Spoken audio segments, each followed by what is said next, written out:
Season 3 of The Mandalorian has officially come to a close on Disney Plus, and I have my full review for you right now.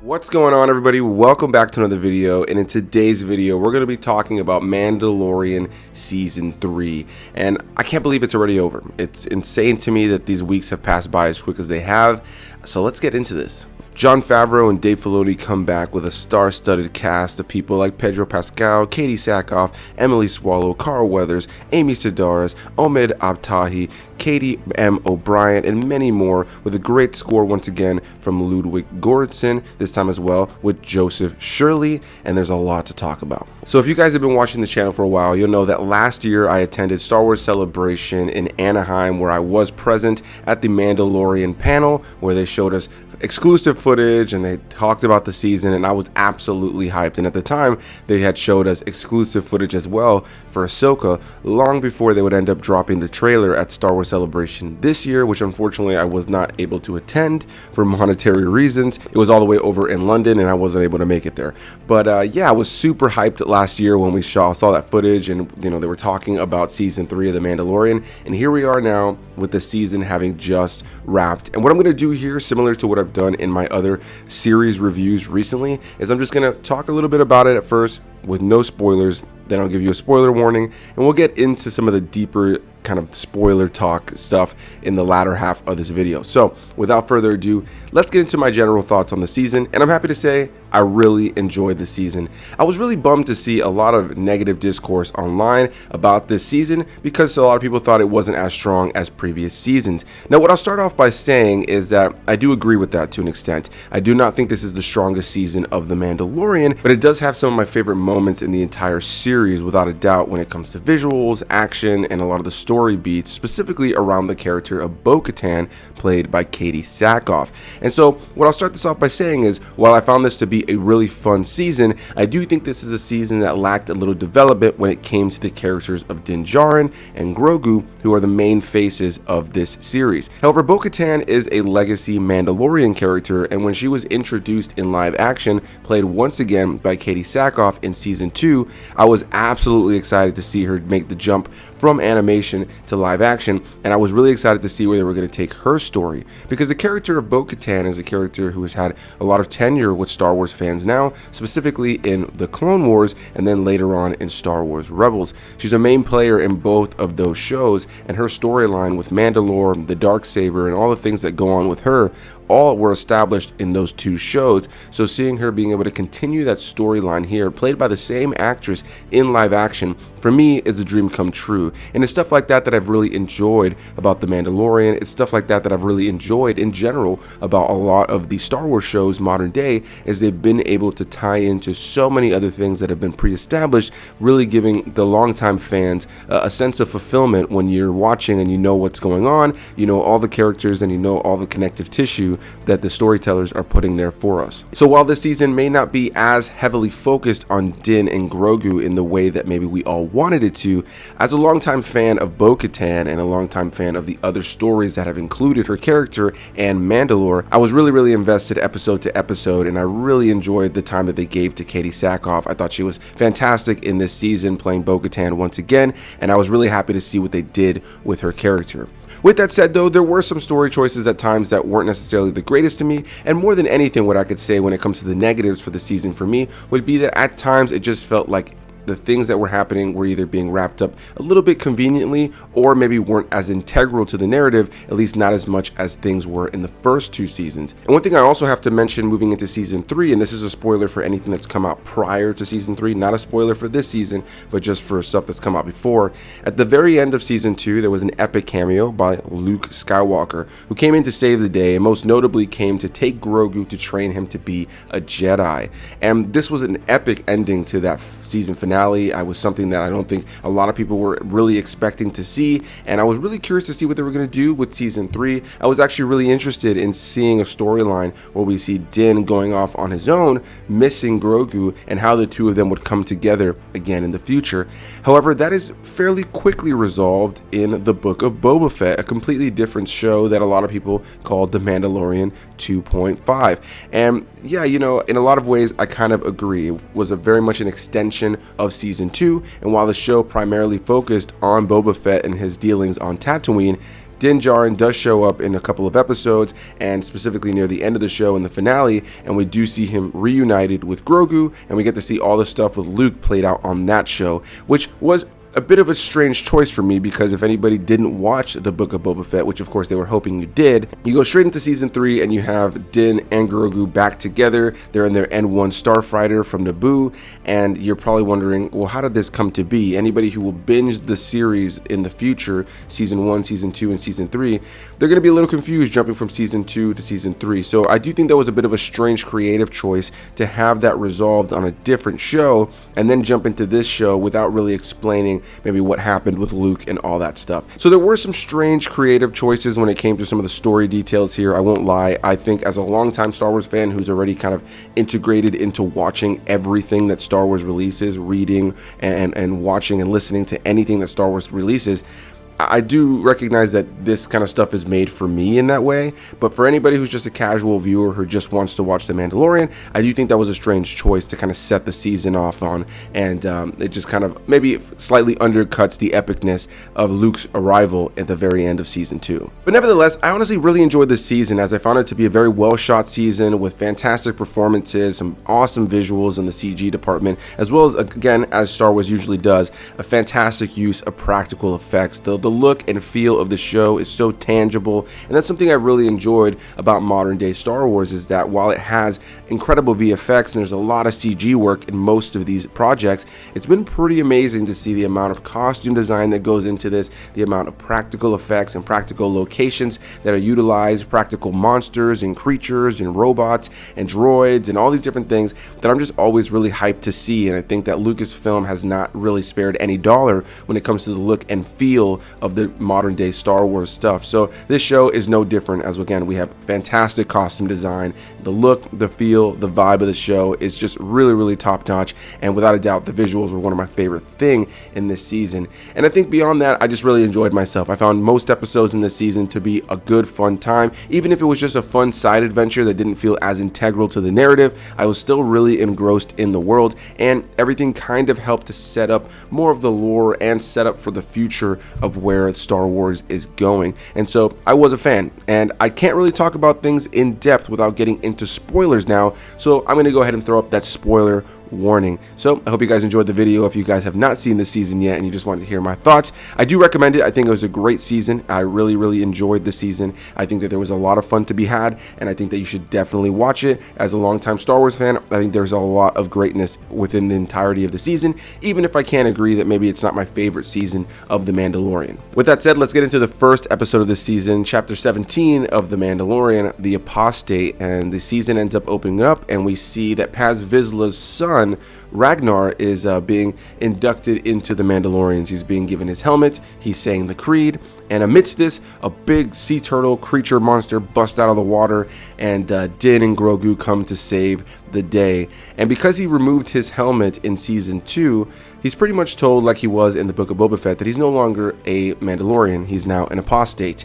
And he's pretty much told he needs to head to Mandalore and go and bathe in the living waters. It's kind of as a kind of a ritualistic thing, and if he does and he has proof that he has, then he will be able to return to the way of the Mandalores. And so of course they're like, there's no way you're going to be able to do that because Mandalore is destroyed, it's decimated, the atmosphere isn't breathable, or at least that's what the Mandalorians have been told, because of course we know after the Night of 1,000 Tears, the Empire destroyed most of Mandalore and left it kind of in scraps, with most of the surface becoming crystallized and the world just kind of being a remnant of what it once was. And so Din ends up setting off on this adventure to do just that. But before he does that, he ends up going to Navarro, where we're reintroduced to Carl Weathers' character Grief Karga, who is trying to help him get IG-11 up and running once again. We now see that Navarro is in a far better place in this season. With each season, it's gone from being this, hole of scum and villainy in the first season to a really well-established location where Grief Karga is trying to turn it into an actual civilization with a school and people working together, and it being about, peace more so than crime and villainy as it was once known. And so, yeah, Din works with Grief to try to get IG-11 to get working. We end up seeing that that's not going to work out in a great scene where the Anzellans, which are the same creature as Babu Frick from The Rise of Skywalker, show up, and they end up pretty much telling him, hey, like, this thing is fried, we're not gonna be able to fix this for you. And he ends up having to go and get R5 from Peli, that's Amy Sedaris' character, which was really great. I always really enjoy her character now. At first I was kind of like weird on her character. I was like, I don't know if I really like this goofy character, but she's really grown on me with each season that she's shown up in, even in something like the Book of Boba Fett. And so, yeah, this is pretty much where the story starts to pick up. He's trying to find a way that he can get a droid so he can scan the atmosphere before he steps onto Mandalore himself. And amidst this, we are actually introduced to some pirates as well, most notably Gorian Shard, who was the leader, who reminded me a lot of like Davy Jones. And those are the biggest takeaways from the first episode. I also want to mention this isn't going to be a play-by-play of every single beat, but I just wanted to talk about some of the big things that I really enjoyed seeing in each episode. Something else I forgot to mention that I definitely wanted to is the fact that we get to see the Purrgil, which were first introduced in Star Wars Rebels, space whales that essentially can travel through hyperspace. And we saw them in Rebels. They're a huge part of Rebels. I won't spoil Rebels here in case you have not seen Rebels, but they are an integral part moving forward as we get into Ahsoka. And so to see them briefly in the silhouette form in live action, I thought was pretty great. Episode 2, or Chapter 18 of The Mandalorian, is the Mines of Mandalore, where we do actually see Din go to Mandalore, and we get to see him and Grogu arrive there, and the planet, of course, looks decimated. But not long after having been there, they end up learning that the air is actually breathable, and what they were told about Mandalore was not true. So now you have Din working with Grogu to try to see if they can discover where the living waters are. Amidst this, Din ends up getting captured by this big cyborg creature that was really, really great. I love the creature design on this monster here, and I really enjoyed that whole sequence with the character. It was creepy, it was eerie, and this ends up prompting Grogu to go to Bo-Katan. Grogu ends up going to get Bo-Katan, and she's like, where's your dad, pretty much. And Grogu ends up taking her to Mandalore. She ends up going down there, saving Din. They end up going to the living waters, where Din ends up actually plummeting down to the bottom of the water. Bo-Katan ends up going down there to save him, and when she's coming back up, she sees a very familiar creature known as the Mythosaur. First time we're seeing it in live action, which was phenomenal to see. I was absolutely ecstatic when I saw just the tusk on the side of the creature. For anybody who's not familiar, the Mythosaur is pretty much the symbol of the Mandalorian people. I'm actually covering it up right now, but I have the Mythosaur tattoo here. I'm getting Boba Fett tattooed over it right now, but that was my first tattoo when I was 18 years old. I've always been a huge fan of the Mandalorians, and I've always been a huge fan specifically of Boba Fett, and just seeing that symbol on any of the Mandalorians when I was a kid. And so it's amazing to now, all these years later, when I got this tattoo like over a decade ago, to see now that we have a Mandalorian show and that the Mythosaur was shown in live action. If you would have told me at 18 years old, or even when I was much younger, that was ever going to be the case, I would have thought you were crazy. And so to be able to watch this season and see the Mythosaur in live action was pretty phenomenal.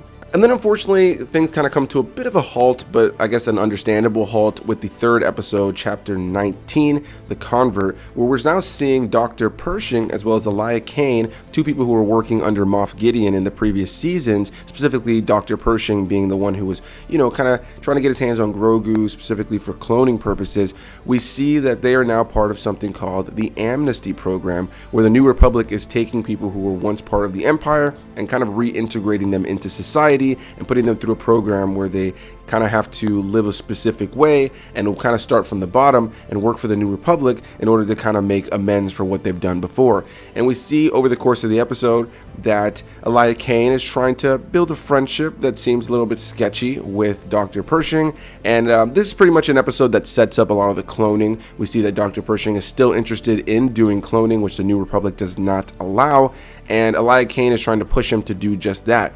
So after a little bit of pushing him, he ends up deciding to go with her to a junkyard where they have some Imperial equipment, where he's going to try to get his hands on some cloning stuff to try to continue his work.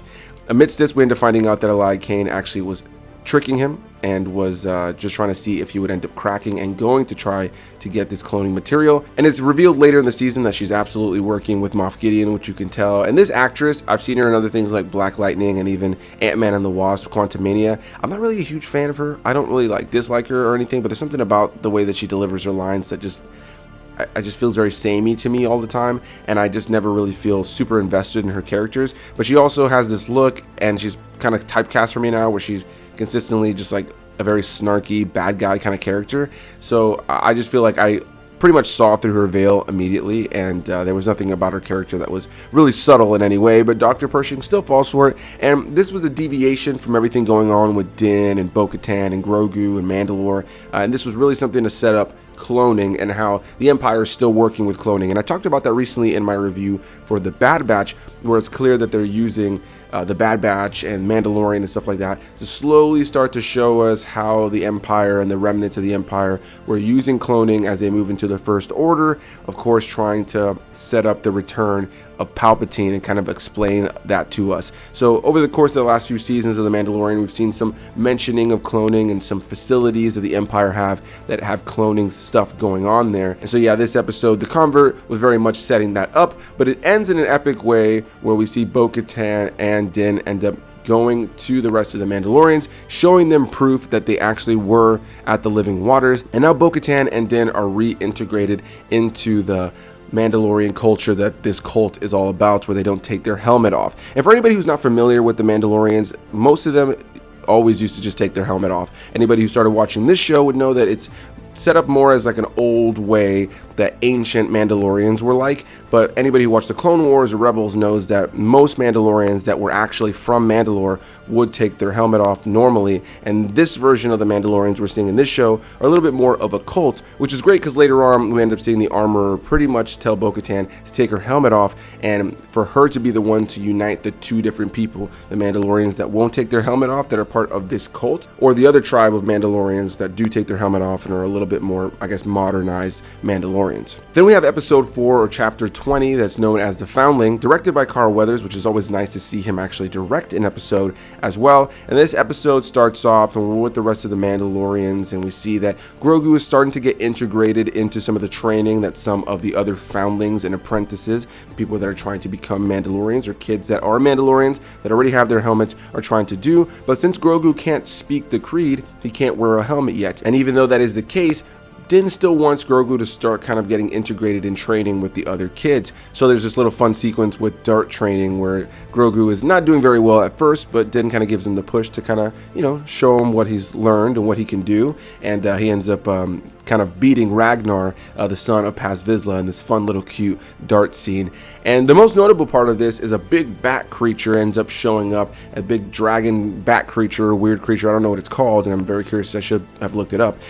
This creature ends up coming down and taking Ragnar, the son of Paz Vizsla, and the rest of the Mandalorians, including Din, Bo-Katan, have to work together to go and save this individual, go to save this foundling, and they end up saving the kid, which is great. And Paz Vizsla, who's been a little bit of an antagonist towards Din, is a lot more open to him now and is very thankful and grateful that he went out of his way to save his son. But the most notable part of this episode is the time spent with Grogu and the armorer alone, because Grogu can't join them on the mission, so he stays behind with the armorer. The armorer ends up building him a piece of Mandalorian armor made out of Beskar, and amidst this we end up seeing a flashback of Order 66, but most notably when Grogu was actually able to escape the Jedi Temple, and we get to see none other than the Jedi who actually got to save Grogu amidst all this, and it was none other than Kelleran Beck. When I heard the name Kelleran, when I heard them say, "Get him to Kelleran," I propped up immediately, because that is the Jedi character played by Ahmed Best, who does appear in this episode, which was phenomenal to see. Now, for anybody who's not familiar, Ahmed Best is the actor who played Jar Jar Binks, and of course is just classically a character that has just been just shitted on, just in the most ridiculous ways. As a kid, I loved Jar Jar Binks, and I was 6 years old when The Phantom Menace came out. I loved Jar Jar Binks. Do I think he's the greatest character in Star Wars? No, but I love him, and I would never remove him from Star Wars after all these years. And yeah, I can understand some criticisms that people have had, but it's gotten ridiculous over the years, specifically when I was a kid and these movies were coming out. And Ahmed Best, has videos online that you could see where he talked about taking his own life because of how nasty the reception had gotten towards him. And he's not the only actor, sadly, who has received such nasty reception for a character that they played in Star Wars from certain people. And I don't even want to call them fans, because I truly don't believe that they're fans. I know so many Star Wars fans that go to things like Star Wars Celebration, different Star Wars events that I've met, that don't like certain things or certain characters in Star Wars, but would never go out of their way to completely demolish somebody's heart and soul, to completely come after an actor or actress who's playing a role that they were just excited to play. I will never understand that mentality, and I've always been an avid supporter of the various actors who have been shitted on when it comes to Star Wars. And Ahmed Best is an actor who has gone through so much, and I'm just so happy to see him back in Star Wars and getting so much love as the character of Kelleran Beck. That whole sequence with him was badass. It was great to see him as the sabered hand. And on top of playing Jar Jar Binks in the prequels, he also played Kelleran Beck in Jedi Temple Challenges, which is where the character was originally introduced. And it's pretty much like a show that was very similar to that old Nickelodeon show. What was the show called? The Legends of the Hidden Temple, where a bunch of kids go through a bit of an obstacle course and different things like that. And it was a Star Wars version of that, and he plays the character of Kelleran Beck, and the show is hosted by him, but it's put in a way where it's supposed to be in universe. It's a silly, fun show that you can watch on YouTube, and I just can't believe that a character that he played from Jedi Temple Challenges ended up making a leap into straight on canon Star Wars, with him being the Jedi who saved Grogu. It was amazing to see him. I'm so happy for Ahmed Best. He's gotten so much love since this episode dropped, and I hope he continues to have more love as time goes on, because he's an incredibly talented actor, and it was fantastic to see him as Kelleran Beck, the Sabered Hand.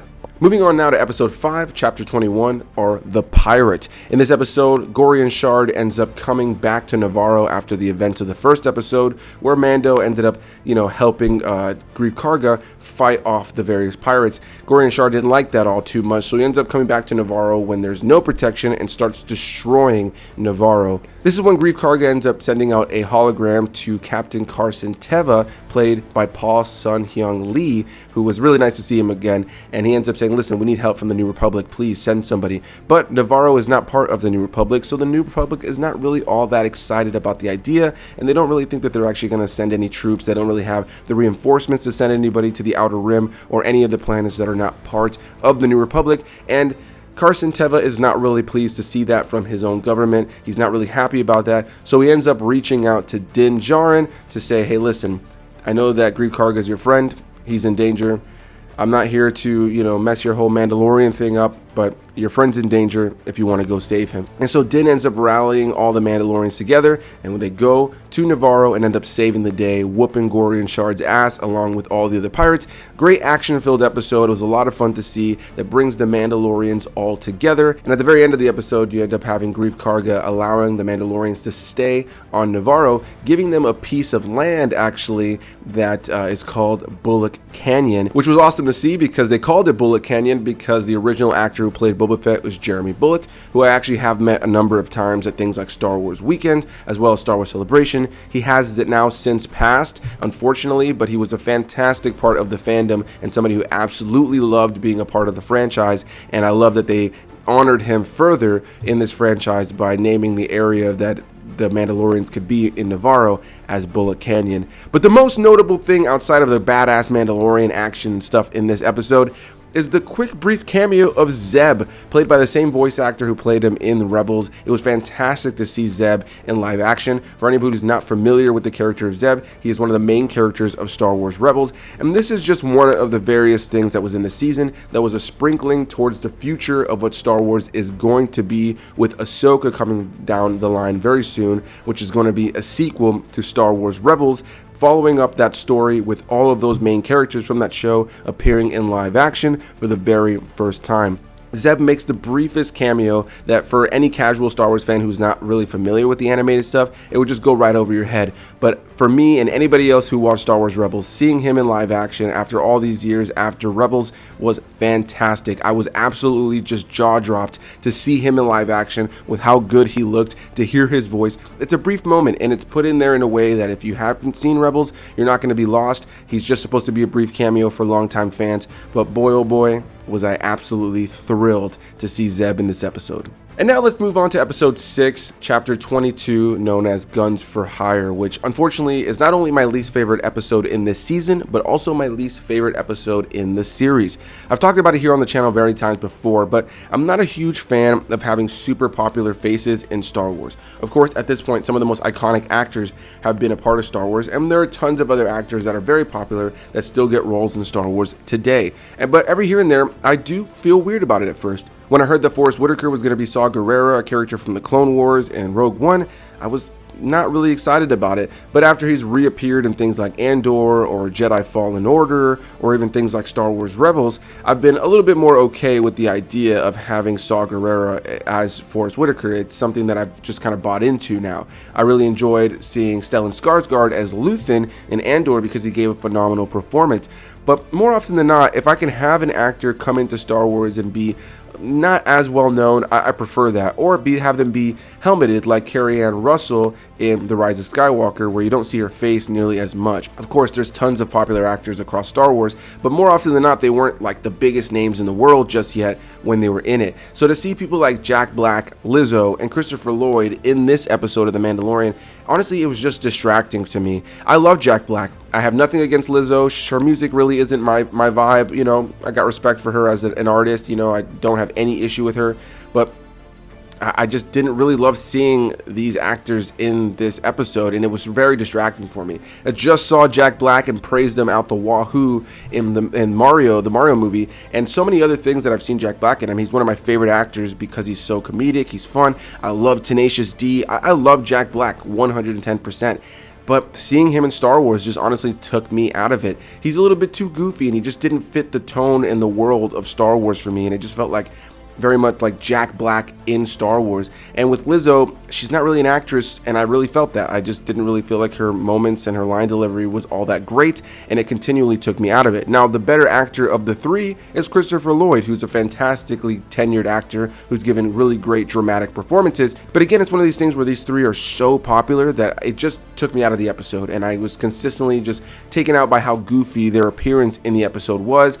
And it just didn't really feel like an episode of The Mandalorian, honestly. It just felt just out of place. I wasn't really crazy about it, and it wasn't really until the last 10 minutes of the episode that I really found myself engrossed in what was going on, as we are reintroduced to Axe Wolf and some of the other Mandalorians who were alongside Bo-Katan in the previous season, as she tries to reunite them, tries to take over this tribe once again to be their leader. She ends up fighting Axe Wolf in a great moment of action, and most notably ends up being given the Darksaber by Din, who makes the claim that she saved him on Mandalore, which she did, and because of that, she does deserve the Darksaber, and we get to see her wield the Darksaber once again, being a very reminiscent moment to when she first gets the Darksaber in Star Wars Rebels, which again, I think that if you've seen the Clone Wars and Rebels, I think that they've done a great job having a through line for her character that shows her journey with Mandalore, the Darksaber, and her legacy on Mandalore. And then the other most notable thing here are the battle droids. We get to see battle droids for the first time in live action,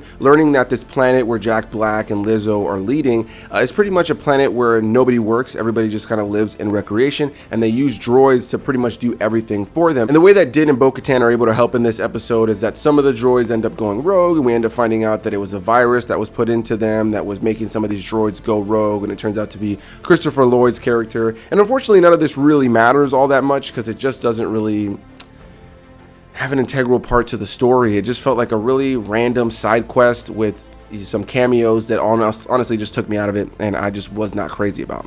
And now that Bo-Katan has the Darksaber, she's reunited with her tribe. She's leading her tribe once again. She's bringing her tribe back to Din's tribe on Navarro. They end up actually getting IG-11 kind of redone for the Mandalorians, but specifically it's IG-12 this time around, with a little seat compartment in the center chest part for Grogu to sit in. There's a lot of cute moments with Grogu inside this IG-12 droid. Really enjoyed a lot of that. It was just a good fun way for Grogu to get around and be able to actually communicate with the other Mandalorians, as he said yes and no, utilizing this droid. I thought that was a lot of fun. But most notably, we end up heading off to Mandalore, where we see that there are some surviving Mandalorians that have been living on the surface there. They reunite with the two tribes that are now coming to Mandalore. And yeah, one of the most notable things is that we end up seeing Moff Gideon's return. We see that Giancarlo Esposito's character of Moff Gideon is still alive and well, and we get to see him talking to the Shadow Council, but most notably Gilad Pellaeon, played by Xander Berkeley. For anybody who's not familiar with Pellaeon, he is the right-hand man to Thrawn. He does mention Thrawn in this sequence, which of course is setting up Ahsoka, which I'm incredibly excited for. He's a character that has a long tenure with Star Wars, going back to the Heir of the Empire books, the novels that Timothy Zahn has written. There's been so many novels now that Timothy Zahn has written about the character of Thrawn. He would made his appearance on screen for the first time in Star Wars Rebels, and now in the continued story of Rebels that will be in Ahsoka, we will see Lars Mikkelsen once again take on the role of Thrawn for Ahsoka, and I'm really excited to see how that show ends up turning out. I'm really excited to see Thrawn showing up in live action, and to see Pellaeon for me was just a dream come true. Here's a character from the books and comics that is Thrawn's right-hand man that is making an appearance now in live action and is setting up Thrawn. Absolutely awesome. And beyond him, we also get to see Brendel Hux, who is the father to General Hux that we see played by Donald Gleason. And it's awesome because Brian Gleason, the brother of Donald Gleason, actually gets to play Brendel Hux here, which I thought was really cool. The episode ends sadly with Paz Vizsla being killed by some Praetorian guards, which was great to see them again since The Last Jedi. Of course, this is before the events of The Last Jedi, but it was awesome to see some Praetorian guards in this timeline. Paz Vizsla ends up sacrificing himself for the other Mandalorians to get away and try to create a plan to destroy Moff Gideon and the Empire, who we learn has a base on Mandalore and was using Mandalore to mine Beskar and create Beskar armor for the stormtroopers, but most notably so that Moff Gideon could have his own Dark Trooper armor that was also made of Beskar. And now we move on to the final episode, episode 8, the 24th chapter in The Mandalorian, known as The Return. And this was an episode that I was hoping would be a little bit longer. This is an episode I was hoping they would have done a little bit more with in some ways, but I ultimately had a lot of fun. This is an action-packed episode where the Mandalorians are fighting the Imperial remnant that is on Mandalore. Most notably, Bo-Katan and Din having to fight Moff Gideon, with Grogu having to help them along the way. And there's a lot of great action throughout the course of this episode. There's so much to even begin to try to touch on. I highly recommend watching this season just so you can see it. I'm assuming if you're watching this far into the video that you watched it, and I hope you enjoyed seeing all that action, because I had a lot of fun watching that action myself. Overall, visually just badass. Was really lost in all of that.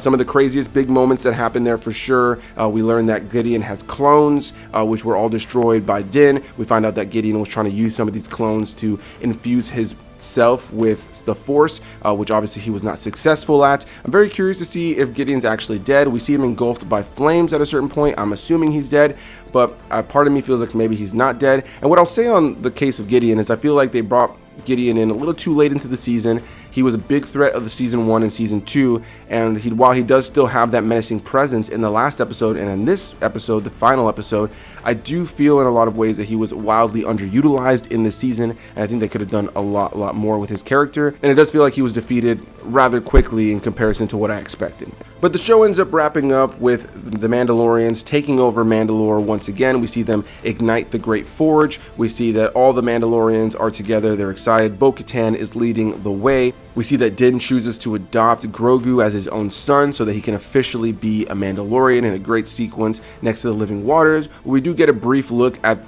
the Mythosaur once again as Grogu looks down into the water and reaches his hand out. I'm hoping we see more with the Mythosaur. I'm not going to lie, I expected when we saw it earlier in the season that it was going to be something that the Mandalorians would have to come together and tame or defeat to kind of bring the Mandalorians together, and I'm hoping that the Mythosaur has some role in the next season of The Mandalorian. But most notably, Din ends up going off with Grogu to have their own adventure so Grogu can learn more about the universe and the galaxy. But yeah, the most notable things is we now have Din and Grogu as father and son. They're living in a little nice hut on Navarro, and Din has pretty much come back to Carson Teva and told him, hey, listen, I just need some work, so if you want to give me some work for hire on the side for the New Republic, just don't tell them about it, but if there's anything that the New Republic needs done or that you see that needs to be done in the Outer Rim and the places that the New Republic isn't willing to help, just reach out to me.